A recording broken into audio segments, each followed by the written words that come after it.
Good morning, all of you. My name is Ritesh Raut, lecturer in Civil Engineering Department, NIT Polytechnic Nagpur. Our subject name is Rural Development and subject code is 22505. We will see the Unit 2, Water Resources Management and Sanitation, and topic 2.6, Rural Water Supply, Sources, Low Cost Technique of Treatment, Protection of Borehole. These are our vision and mission. Our vision of a program is to impart excellent civil engineering skills to develop employable civil diploma engineers. And mission is imparting the modern technical skills as per the requirement of the industry to improve employability, to develop social and environmental responsible civil engineers, effective implementation of teaching learning processes to benefit students. Now we will see learning outcome. In learning outcome, there is a course outcome which is identify the need of watershed management in rural areas. And unit outcome is after completion of this video lecture, students will able to select the low cost technique of treatment in watershed management in rural areas. Here are several PO which is mapped like PO1, PO3, PO4, 6 and 7. Now, rural water supply means a system to supply water required for various purposes in villages for domestic public purpose and other purposes.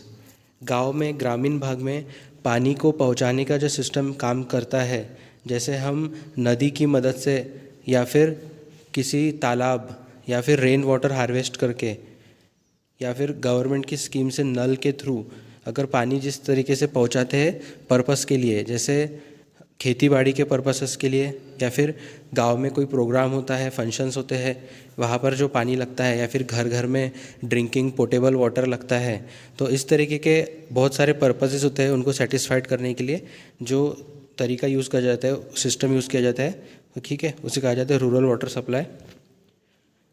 अभी हम देखेंगे flow chart, जिसमें हम देख सकते हैं कि source of water होता है, जैसे मैंने अभी बताया तालाब होता है, रेन वाटर हार्वेस्टिंग से स्टोर किया हुआ पानी हो सकता है, या फिर कैनल हो सकता है, नदी हो सकती है, मेन स्ट्रीम्स हो सकती है, वहाँ से पानी को लाया जाता है। उसके बाद में पंप हाउस में वहाँ पे स्टोर किया जाता है पानी को। स्टोर करने के बाद पानी एयरेशन प्रोसेस के लिए जाता है। एयरेशन प्रोसेस में क्या होता है कि बबल्स क्रिएट होते हैं एंड वो बबल्स के वजह से एयर ज़्यादा से ज़्यादा उसमें मिक्स होती है पानी में, और जो पानी के अंदर गैसेस होती है जैसे कार्बन डाइऑक्साइड हो गई या फिर कोई अदर गैसेस, जहरीली गैसेस होती है, वो ऑक्सीडाइज प्रोसेस से रिमूव हो जाती है। उसके बाद कोएगुलेशन होता है। कोएगुलेशन में कोएगुलेंट मिक्स करते हैं। उसके बाद में कोएगुलेंट्स मिक्स करने से क्या होता है, जो भी पानी में इम्प्योरिटीज़ होती है, वो इम्प्योरिटीज़ को चार्जेस होते हैं नेगेटिव पॉजिटिव, वो अट्रैक्ट करते हैं कोएगुलेंट की मदद से एंड एक फ्लॉक बनाते हैं, और फिर वो रेडिली सेटेबल हो जाते हैं ग्राउंड फ्लोर पे, मतलब ग्राउंड पे सेटल हो जाते हैं ताकि वो इजीली रिमूव हो सके। उसके बाद फिल्ट्रेशन होता है एंड देन क्लोरीनेशन। क्लोरीन एक बहुत अच्छा डिसइंफेक्टेंट एजेंट है, उससे bacteria and other things remove हो जाती है, मर जाती है, और उससे हमें क्लियर वाटर मिलता है। Then again storage and distribution. यहाँ पर हम देख सकते हैं स्क्रीनिंग, जैसे भी रॉ वाटर होता है नदी से या फिर कोई स्ट्रीम से हम लेते हैं, तो वो पानी को पहले स्क्रीनिंग से गुजारते हैं। उसमें जो बड़े बड़े इम्प्योरिटीज़ होती है जैसे पॉलीथीन्स हो गए, प्लास्टिक बॉटल्स हो गए, वो रिमूव हो जाती है। देन वो जाता है रैपिड मिक्सिंग के लिए, जहाँ पर हम केमिकल्स या फिर कोएगुलेंट मिक्स करते हैं और उससे थ्रू आउट द मिक्स करते हैं।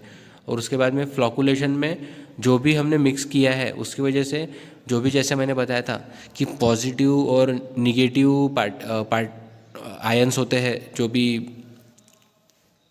इम्प्योरिटीज़ होती है, तो वो रेडिबली सेटल हो जाती है ग्राउंड पे, एंड फिर वो हम रिमूव कर सकते हैं इजीली। एंड सेम ऊपर का जो पानी रहेगा, जो अच्छा फिल्टर हो चुका रहेगा, वो नेक्स्ट प्रोसेस के लिए जाएगा, जिसमें हम देखते हैं कि ग्रेवल हो गया या फिर सैंड, ये सब मिक्स करके लेयर बाय लेयर डिपॉजिट किया जाता है और उसके थ्रू पानी को निकाला जाता है, तो हमें एक फ़िल्टर्ड वाटर मिलता है, और उसमें क्लोरीनेशन की प्रोसेस होके फर्दर डिस्ट्रीब्यूशन के लिए भेजा जाता है। सोर्सेज, जैसे कि हम जानते हैं कि ज़्यादातर पानी गांव का अगर हम बात करें तो हैंड पंप्स यूज़ होते हैं, नदी यूज़ होती है, पॉन्ड्स यूज़ होते हैं, तालाब यूज़ होते हैं, ओके। एंड कुआं हो गया, कुआं यूज़ होता है। उसके बाद में 42.9%, जो गांव में 42.9% लोग हैं वो हैंडपम्प यूज़ करते हैं पीने के पानी के लिए। एंड अगर शहर की बात करें तो 40.9% डिपेंड रहते हैं नल के पानी के लिए। यहाँ पे हम कुछ सोर्सेज की इमेजेस देख सकते हैं, जैसे रेन से हम एक बहुत अच्छा वाटर सोर्स है, वो पानी हम रेन वाटर हार्वेस्टिंग के थ्रू अंडरग्राउंड पे चेम्बर बना के हम वो स्टोर कर सकते हैं फॉर फर्दर यूज़। कुआं, नल, river, stream and lake and handpumps, ये है सब सोर्सेस। अब लो कॉस्ट में क्या आएगा ट्रीटमेंट में? बॉइलिंग सबसे इजी अवेलेबल सोर्स है। बॉइलिंग में 100 डिग्री सेल्सियस पे पानी उबाल लेते हैं तो कीटाणु मर जाते हैं और वो पानी हम पीने के लिए यूज़ कर सकते हैं। उसके बाद हो गया house hold slow sand filter.